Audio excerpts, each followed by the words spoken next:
오늘도 이 귀한 시간을 허락해 주시니 감사합니다. 하나님 말씀으로 우리의 상한 심령이 회복되는 놀라운 역사가 일어날 수 있도록 도와주시옵소서.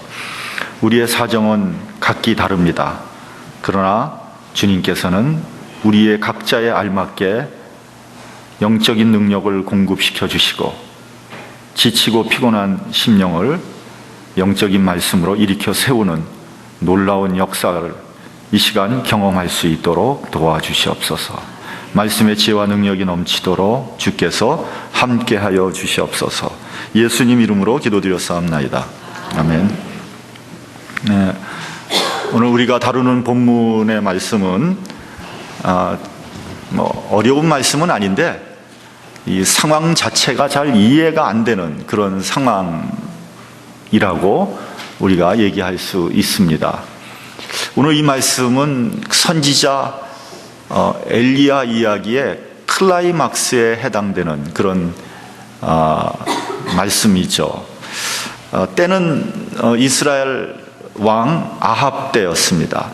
그의 부인은 그 유명한 악명 높은 이세벨이라는 여자죠. 이 여자는 이방 여자인데 이스라엘의 왕궁에까지 이방의 우상을 갖고 와서 경배했던 그런 여자였습니다. 아합과 이세벨은 이스라엘 선지자들을 다 죽여버리고 말았습니다. 그리고 선지자 중에 선지자인 엘리야도 이 아합 왕에 쫓겨서 도망자 신세가 됐습니다. 엘리야가 3년을 도망 다니다가 드디어 엘리야에게 하나님의 말씀이 임하게 되는 거죠. 엘리야는 그 말씀을 받고 담대하게 아합에게 나가서 이렇게 말합니다. 이스라엘이 지금 당하고 있는 혹심한 이 가뭄은 당신들이 우상 바알을 섬기기 때문에 이러한 일이 일어난 것입니다. 그러면서 뭐라 그러냐면 바알의 선지자 450명을 불러 모으십시오. 그리고 나와 갈멜산에서 대결합시다. 누가 어느 하나님이 진짜 하나님인 것을 한번 알아봅시다.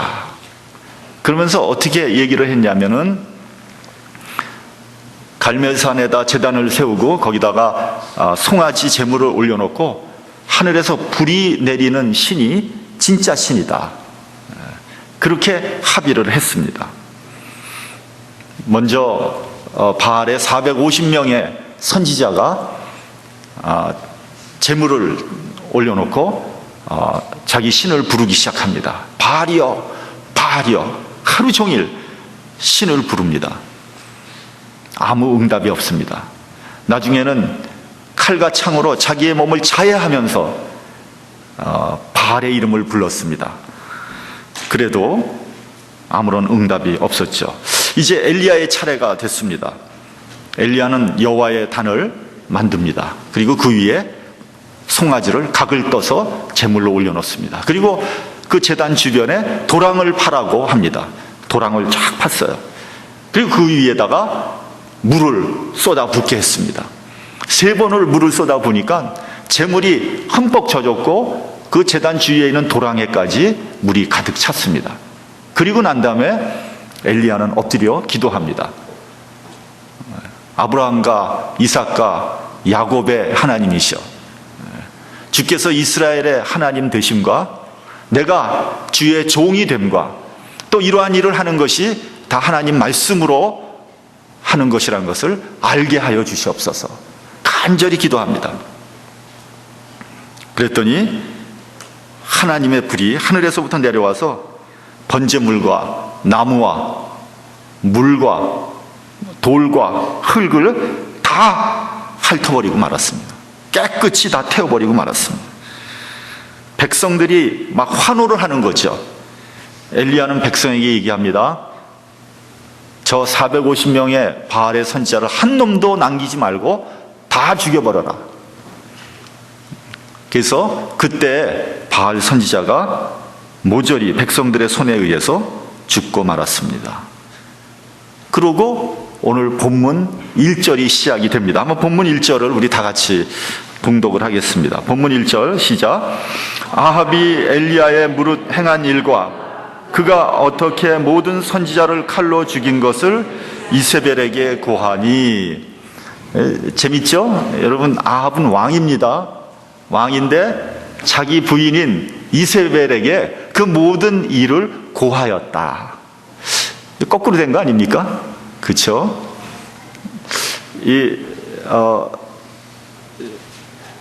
이세벨이 문제죠. 근데 이세벨보다 더 큰 문제는 아합이었습니다. 아합. 여러분, 우리가 이렇게 살다 보면은, 부부가 오래 살면은 가끔 그 역할이 거꾸로 되는 경우들이 있죠. 그렇죠? 여자들이 쥐고 흔드는 경우가 있단 말이죠. 여기서 보면은 이세벨이 아합을 쥐고 흔들었던 것 같아요. 근데 여러분, 중요한 결정은요, 가장이 하는 겁니다. 가장이.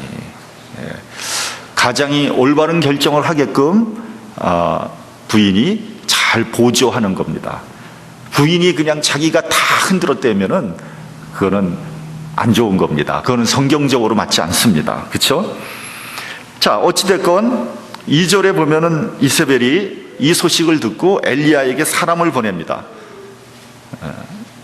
내가 너를 반드시 죽일 것이다. 내 신의 이름으로 맹세하노니 네가 450명의 바알의 선지자를 죽인 것 같이 나도 너를 죽이겠다. 3절을 보면 그 소식을 들은 엘리야는 그냥 깜짝 놀라서 도망치기 시작하죠. 정신없이 도망칩니다. 그 북이스라엘에서 남유다까지 이렇게 내려와서 부엘세바라는 데가 있습니다. 거기까지 도망을 쳤습니다. 그것도 부족했는지 거기 사환을 놔두고 자기는 광야로 들어갔습니다. 하루 온종일 광야를 도망치고 난 다음에 로뎀나무 밑에 앉아서 죽기를 구했다. 이렇게 되어 있습니다. 엘리야가 이렇게 독백합니다. 여호와여, 넉넉하오니 지금 내 생명을 취하옵소서. 나는 내 열조보다 낫지 못하나이다. 여러분, 생각해 보십시오. 450명의 바알의 선지자와 그렇게 용감하게 대결해서 통쾌한 승리를 거둔 엘리야가 어떻게 이렇게 소심하고 이렇게 연약하게 됐습니까? 이렇게 무기력하고 심약할 수가 있습니까? 이게 참 어처구니 없는 일이죠. 그러나 여러분, 우리가 생각해야 되는 것은 엘리야도 연약한 인간이라는 사실을 우리가 이해를 해야 됩니다. 여러분, 심리학자들에 의하면은 사람들이 누구나 다 살고 싶은 그런 욕망이 있죠. 그와 못지않게 죽고 싶은 그런 생각도 들어온다는 거예요. 그것도 하나의 본능이라는 겁니다. 내가 이렇게 사느니 차라리 그냥 확 죽어버리는 게 낫겠다. 너무 힘들고 너무 고통스러울 때, 너무 고독해질 때 차라리 죽는 것이 편하지 않겠나, 그런 생각이 들고 진짜 죽음을 결행을 한다는 거죠. 어떤 경우에 그런 생각이 들겠습니까?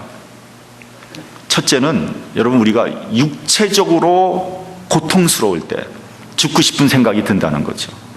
특별히 병이 들었다거나, 병도 아주 중병이라거나, 아니면 오래된 병이 들었을 때, 그리고 나을 것이라는 소망이 없을 때 죽고 싶은 생각이 든다는 거죠. 오랫동안 병상에 있다 보면 어떤 생각이 드냐면, 나는 쓸모없는 사람이로구나, 사람들이 나를 다 귀찮게 생각하는구나, 그런 생각 드는 거죠. 그리고 고독해집니다. 이렇게 사느니 차라리 죽는 게 낫겠다. 우리가 보면 그 안락사라는 거 있지 않습니까? 안락사. 그러니까 나을 소망이 없는 거예요. 병이 오래됐어요. 차라리 죽는 게 낫겠다. 그런 생각이 드는 거죠.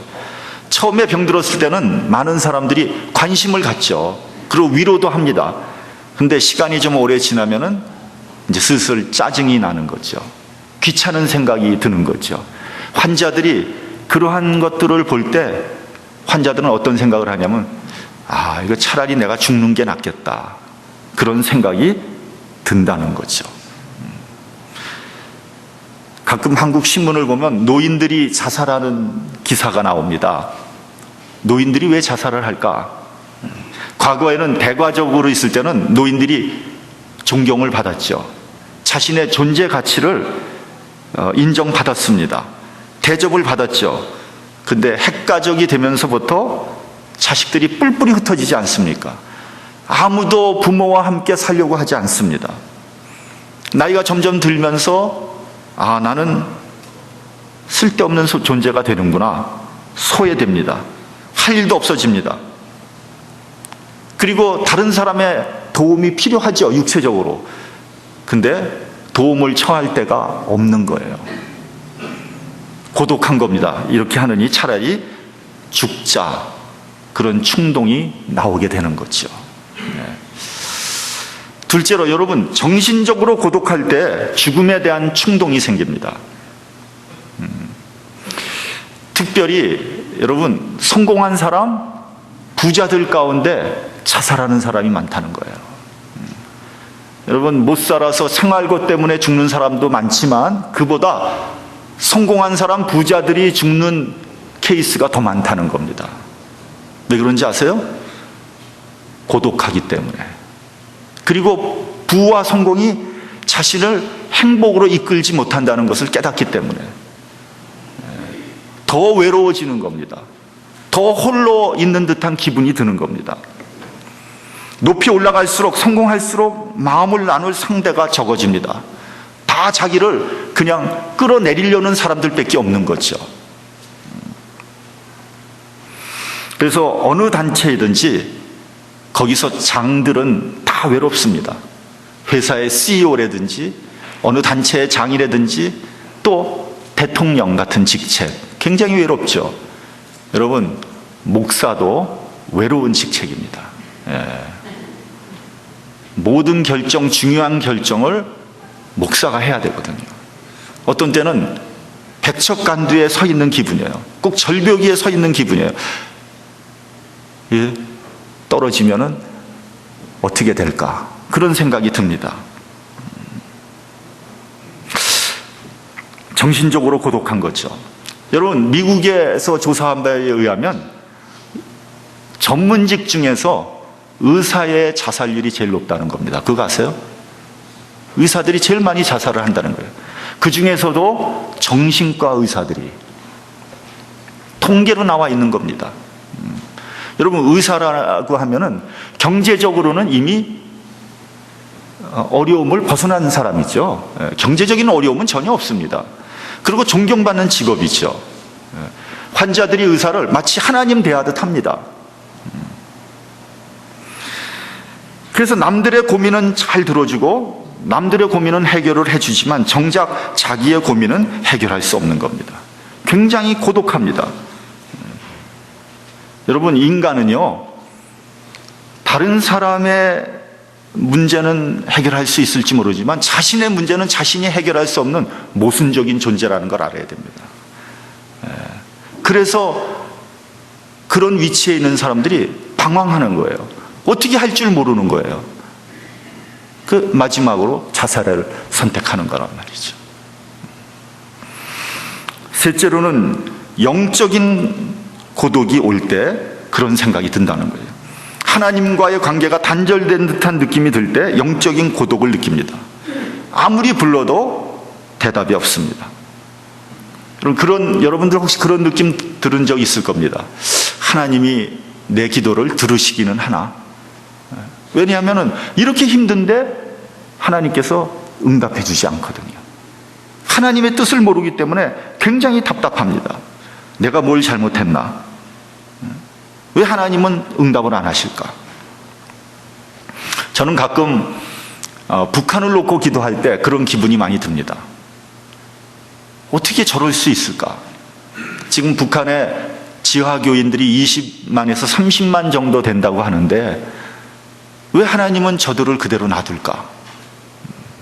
붙잡히면은 정치범 수용소로 가든지 아니면은 사형을 당한다고 하는데 저들이 무슨 잘못을 한 것일까? 혹시 하나님께서 북한을 버리신 건 아닐까? 그럴 일은 없겠지만 말이죠. 상황이 너무 힘드니까 그런 생각이 든다는 거죠. 병자를 놓고 기도할 때도 어떨 땐 굉장히 답답합니다. 정말 열심히 기도했는데 별 차도가 없을 때 마치 하나님과 단절된 듯한 그런 기분이 드는 거죠. 여러분, 성경을 보니까 욥이라는 사람이 이렇게 부르짖은 구절이 나오더라고요. 주께서 어찌하여 얼굴을 가리우시고 나를 주의 대적으로 여기시나이까. 이 기가 막힌 얘기 아닙니까? 하나님하고 욥이 기도하기를 어째서 하나님이 나를 대적과 같이 그렇게 여기시나이까. 처절한 기도 아닙니까? 욥이 의인 아닙니까? 근데도 하나님께서 응답하지 않으신 거예요. 그렇다면 여러분, 엘리야의 문제는 무엇입니까? 첫째는요, 엘리야가 육신적으로 완전히 지쳤다는 거예요.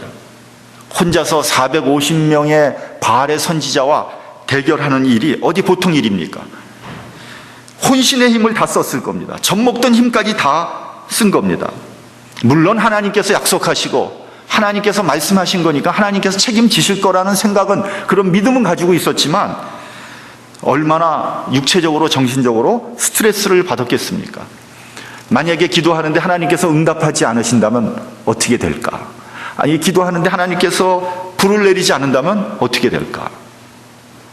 별 생각을 다 했을 겁니다. 여러분, 우리나라 초창기 때 김익두 목사님이란 분이 있습니다. 혹시 아시는 분이 있는지 모르지만 아주 유명한 분입니다. 이분은 평양에서 깡패 짓을 하다가 회개를 하고 주의 종이 됐습니다. 이분에 얽힌 에피소드가 굉장히 많은데, 이분이 냉면을 굉장히 좋아하셨대요. 이제 이북 분이니까 평양에 냉면을 잘하는 냉면집 앞에 항상 거기 가서 냉면 먹으러 가면 그 앞에 안진뱅이 거지가 구걸을 하고 있더라는 거예요. 근데 그 사람을 볼 때마다 어떤 생각이 드냐 하면은 사도행전에 나오는 베드로와 요한이 안진뱅이 거지를 나사렛 예수 이름으로 일으킨 그 사건이 자꾸만 마음속에 떠오르더라는 거예요. 그래서 이것은 하나님께서 나한테 주신 마음이다.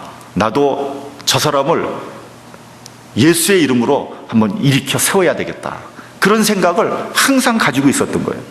근데 또 한편으로는 어떤 생각이 드냐면, 만약에 내가 예수의 이름으로 일어나라 했을 때 안 일어나면은 이게 천하의 김익두가 이게 무슨 개망신이냐 하고 생각도 못해서 어느 날 그 안진뱅이 거지를 끌고 집 뒤로 돌아간 거예요. 집 뒤로 그냥 끌고 가가지고 소리를 질렀으면, 나사렛 예수 이름으로 일어날지어다. 일어났겠어요? 안 일어났겠어요? 이 거지가 눈을 멀뚱멀뚱 뜨면서 참 별 거지 같은 놈 다 보겠네 하는 식으로 바라보더라는 거예요. 얼마나 창피한지, 얼마나 당황스러운지 그냥 도망쳐서 왔다는 거예요. 그리고 하나님 앞에 엎드려서 기도하는데, 첫째는 하나님을 신뢰하지 못하고 주님의 능력을 신뢰하지 못한 죄가 첫 번째 죄요. 두 번째는 주님의 체면이 아니라 자기 체면을 생각한 것이 두 번째 잘못이었다는 거죠. 그래서 참 크게 회개하고 그 다음날 대낮에 가가지고 냉면집 앞에서 나사렛 예수 이름으로 명하노니 일어날지어다. 어떻게 됐겠어요? 일어났다는 겁니다. 여러분, 그렇게 유명한 목사님도 정신적으로 영적으로 그런 스트레스를 받는 거죠. 진짜 그러다가 안 일어나면 무슨 개망신이냐고요. 엘리야는 450명의 바알의 선지자와 싸워서 통쾌하게 승리했지만 육체적으로 정신적으로 완전히 탈진한 상태였습니다. 그런데 그것으로 끝이 아니었죠. 그 소식을 들은 이세벨이 죽이겠다고 맹세를 한 거예요. 그러니까 어떻게 합니까? 또 도망을 칠 수밖에 없는 거죠. 도망을 한참 치다 보니까 더 이상 도망갈 힘도 없는 거예요. 꼼짝도 할 수가 없는 거예요. 한계에 도달한 겁니다. 차라리 죽는 것이 낫겠다. 그렇게 생각을 한 거죠. 이때 중요합니다. 이때 하나님께서 천사를 보내서 위로하십니다. 우리 본문 5절 6절을 같이 한번 좀 봉독하겠습니다. 본문 5절과 6절 시작. 로뎀나무 아래 누워 자더니 천사가 어루만지며 이르되 일어나서 먹으라 하는지라 본즉 머리맡에 숯불에 구운 떡과 한 병 물이 있더라. 이에 먹고 마시고 다시 누웠더니 하나님께서 천사를 보내셨습니다. 거기에는 떡과 물이 한 병 있었죠. 엘리야가 먹고 마시고 다시 누웠습니다. 여러분, 우리는 다 인간이죠. 우리는 정말 연약하고 한계가 있는 그런 사람들입니다. 우리는 여러분 쉬어야 합니다. 쉬셔야 돼요. 우리 특별히 미국에 사는 우리들 쉬질 못합니다. 이게 얼굴을 보면 전부 다 피곤해서 있어요. 쉬지 않으니까. 어떤 사람은 365일 일하는 사람이 있어요. 예. 여러분, 하나님은 우리를 그렇게 만드시지 않았습니다. 1년에 최소한, 1년이 아니라 한 주일에 하루는 쉬게 되어 있습니다. 그걸 쉬지 못할 때 생체 리듬이 깨지고 몸이 상하게 되는 겁니다. 여러분, 쉴 때 쉬어야 되고 운동할 때 운동해야 됩니다. 예. 너무 무리하고 혹사하면 안 됩니다. 어떤 분은 그럽니다. 저 목사님, 그거 누가 모릅니까? 페이먼트도 많고 말이죠. 당장 먹고 살기 힘든데 어떻게 쉴 수 있습니까? 그래도 쉬어야 됩니다. 페이먼트를 줄이십시오. 그리고 쉬십시오. 왜냐하면 병들고 나서 후회해봐야 아무 소용없습니다. 여러분, 쉬지 않고 일하면 돈은 좀 벌지 모르지만 몸이 상하거든요. 그리고 그렇게 일하면 창조적으로 일을 할 수가 없어요. 창조적인 생각이 나지 않습니다. 그리고 1년에 최소한 한두 주 정도는 휴가를 갔다 와야 됩니다. 이게 재충전이 필요한 거거든요. 재충전. 우리 미국 장로교에서 목사도 2주에서 4주는 휴가를 보내게 되어 있습니다. 그건 법입니다, 법. 안식년도 가져야 됩니다. 왜? 안식년은 그냥 무조건 쉬는 것이 아니라 내가 공부도 하고 영적으로 충만함을 재충전해야 되는 겁니다. 머릿속에 들은 건 다 써먹었는데 계속해서 쥐어짜면 뭐가 나오겠어요? 나올 게 없으니까 재탕하는 게 재탕. 여러분, 제 설교를 한번 들어보시죠. 얼마나 재탕했는지. 쉬질 못하니까. 이게 여러분들에게 손해예요. 상황이 그렇게 되지 못하니까 안타깝긴 한데 말이죠. 여러분, 쉬어도 무조건 쉬라는 것이 아닙니다. 본문을 보면 떡이 있었고 물이 있었습니다. 그것을 엘리야에게 주었습니다. 여러분, 떡과 물이 뭘 의미하는 겁니까? 말씀과 성령 아닙니까? 쉬어도 영적인 쉼을 가져야 됩니다. 그 안식을 가져야지 진정한 쉼이 가능한 겁니다. 예배를 통해서 재충전하는 거예요. 여러분, 이렇게 우리가 예배를 드릴 때 우리의 영혼이 안식을 얻고 재충전하게 되는 겁니다. 그래야 진정한 회복이 되는 거죠. 어떤 때는 말이죠, 이게 쉬어도 쉰 것 같지 않을 때 있죠. 휴가 갔다 오면 더 피곤한 것. 그걸 한국에서 보니까 휴가병이라고 그러더라고요. 휴가병. 아니, 육체적으로 피곤한데 그냥 휴가 가가지고 계속 돌아치는 거예요. 여기 가서 구경하고 사진 찍고 저기 가서 쇼핑하고 차 타고 이리저리 돌다 보면은 나중에는 더 피곤하죠. 완전히 지쳐버립니다. 그래서 나중에 이렇게 보면 사진 찍어, 이거 어디서 찍었는지도 몰라. 하도 찍어대가지고. 한 번 하루에 막 그냥 10군데, 20군데 가니까 말이죠. 그럼 뭘 보고 오는 겁니까? 그러니까 더 피곤한 거예요. 쉬는 건 그렇게 쉬는 게 아닙니다. 가셔서 대자연 속에서 쉼을 얻고요. 그 다음에 말씀으로 다시 충전하고요. 여러분, 휴가 가서도요, 새벽 기도 하세요. 아침에 일어나서 말씀 보고 묵상하고요. 그 다음에 적당한 운동도 하고, 그렇게 쉬어야 돼요. 우리 인간의 몸은 그렇게 만들어져 있는 거예요. 우린 기계가 아닙니다. 둘째로, 엘리야는 정신적으로 영적으로 지쳤습니다. 고독했습니다. 10절을 보면 엘리야가 이렇게 하소연을 하죠. 저들이 주의 언약을 버리고 주의 단을 헐었으며 주의 선지자들을 다 죽였습니다. 이제 오직 나 혼자 남았는데 저희가 내 생명까지 찾아서 죽이려고 합니다. 여러분, 아무도 없다고 생각하니까 좌절하게 되는 겁니다. 나 혼자 있다고 생각하니까 고독한 거죠. 여러분, 현대인의 최대의 적은 뭔지 아세요? 고독입니다. 고독. 네. 사람들은 많지만 나를 알아주는 사람은 하나도 없어요. 친구가 하나도 없습니다. 여러분들 진짜 진정한 친구 있습니까? 사방이 다 적이죠. 돌았으면 남 헐뜯기 바쁩니다.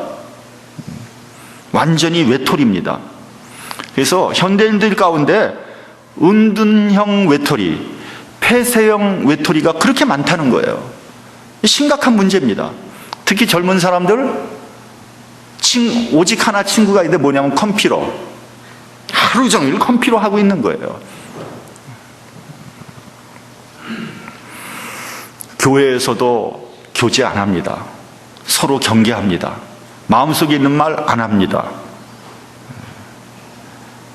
예배만 드리고 교제하지 않고 그냥 가버립니다.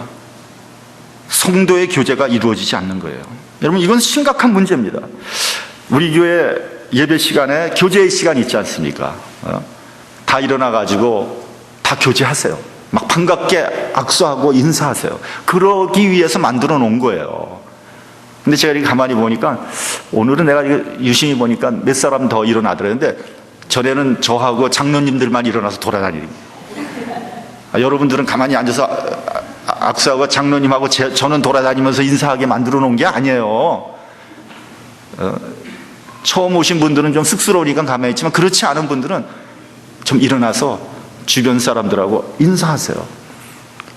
인사하려고 그러면, 아유, 인사를 못하겠어? 무서워가지고. 왜 그렇게 합니까? 여러분, 우리가 그거 알아야 됩니다. 성도의 교제 없이 하나님과의 교제 없습니다. 예? 왜냐하면 하나님은 사람을 통해서 역사하기 때문에 그렇습니다. 제가 아는 분이 LA로 이사를 가는데, 이분이 찬양을 잘해요. 그래서 성가대, 이제 LA에는 좀 제법 큰 교회에 성가대에 들어갔는데, 성가대에서 성가 부르는데 6개월이 되도록 같은 성가대원이 자기한테 말을 붙이지 않더래요. 그러니까 뭐 전혀 관계 안 하려고 그러는 거예요. 무관심한 거죠.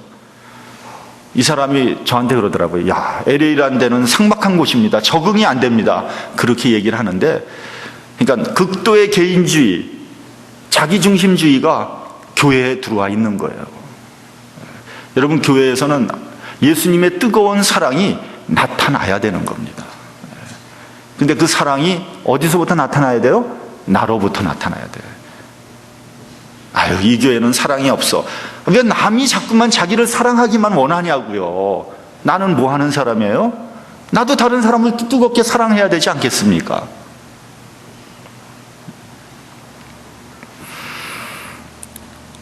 엘리야의 하소연에 대해서 하나님께서 이렇게 대답하십니다. 내가 이스라엘 가운데 7,000명을 남기리니 그들은 바알에 무릎 꿇지 않았고 바알과 입맞추지 않았다. 여러분, 나 혼자 있는 것 같지만 하나님께서는 7,000의 믿음의 용사를 남겨놓으셨습니다. 그들은 믿음을 지킨 자고 하나님께 충성했던 그런 자입니다. 나는 모르지만, 어디 있는지 모르지만 하나님께서 이미 준비를 해놓으셨어요. 그리고 더 중요한 것은 하나님께서 도와주시지 않습니까? 그러므로 여러분, 너무 주눅들 필요 없습니다. 너무 경계할 필요 없습니다. 내가 하나님의 사역을 하는 한 돕는 손길이 있습니다. 내가 예상하지 못하는 그런 도움이 반드시 있습니다. 누가 공급합니까? 하나님께서 공급하시거든요. 여러분, 저는 우리 교회를 건축하면서 그런 하나님의 그 인도하심을 여러 부분에서 여러 번 느꼈습니다. 사실 우리 교회는 우리 교회로서는 무리한 일을 한 거거든요. 그러나 하나님께서 때에 맞춰서 여러 가지 방법으로 공급해 주시는 것, 내가 미처 예상하지 못한 그런 도움이 어디서부터 옵니까? 하나님으로부터 오는 거거든요.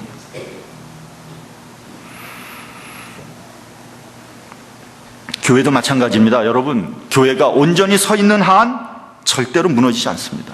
하나님께서 지켜주십니다. 어떤 한 사람이 교회를 좌지우지할 수 있다고 생각하지 마십시오. 담임 목사가 없으면 우리 교회가 제대로 될까? 천만의 말씀이요. 하나님께서는 담임 목사보다 더 유능한 사역자를 얼마든지 대치시킬 수 있는 능력이 있는 분입니다. 위대한 선지자 엘리야가 없다면 누가 이스라엘을 영적으로 이끌어 갈까? 아니, 엘리야가 없으면 누가 영적으로 이스라엘을 이끌어 가겠습니까? 걱정할 거 없습니다. 본문 16절에 보면 엘리야에게 엘리사에게 기름을 부어라. 그로 하여금 너의 직분을 대신하게 하라. 실제로 엘리사가 어떻게 기도합니까? 선지자 엘리야보다 갑절의 영감을 나에게 주시옵소서. 여러분, 이게 무슨 뜻입니까? 엘리야보다 더 많은 일을 하겠다는 거 아닙니까? 실제로 엘리사가 엘리야보다 더 큰 일을 했단 말이죠. 더 큰 기적을 행했습니다. 여러분, 육신적으로, 정신적으로, 영적으로 지쳤습니까?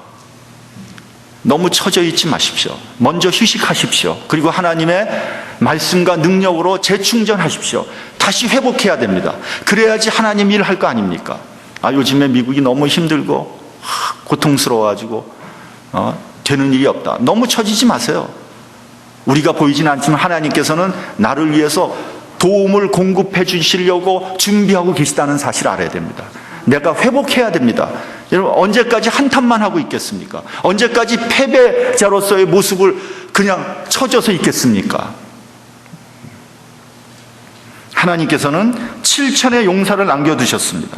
우리가 하나님 편에 서 있다면 우린 절대로 외롭지 않습니다. 고독하지 않습니다. 하나님께서 우리에게 동역자를 보내주십니다. 예레미야 선지자는 이렇게 말씀했습니다. 너희는 내게 부르짖어라. 내게 와서 기도하면 내가 너희를 들을 것이요 너희가 전심으로 나를 찾으면 나를 만나리라. 기도하겠습니다. 하나님 아버지,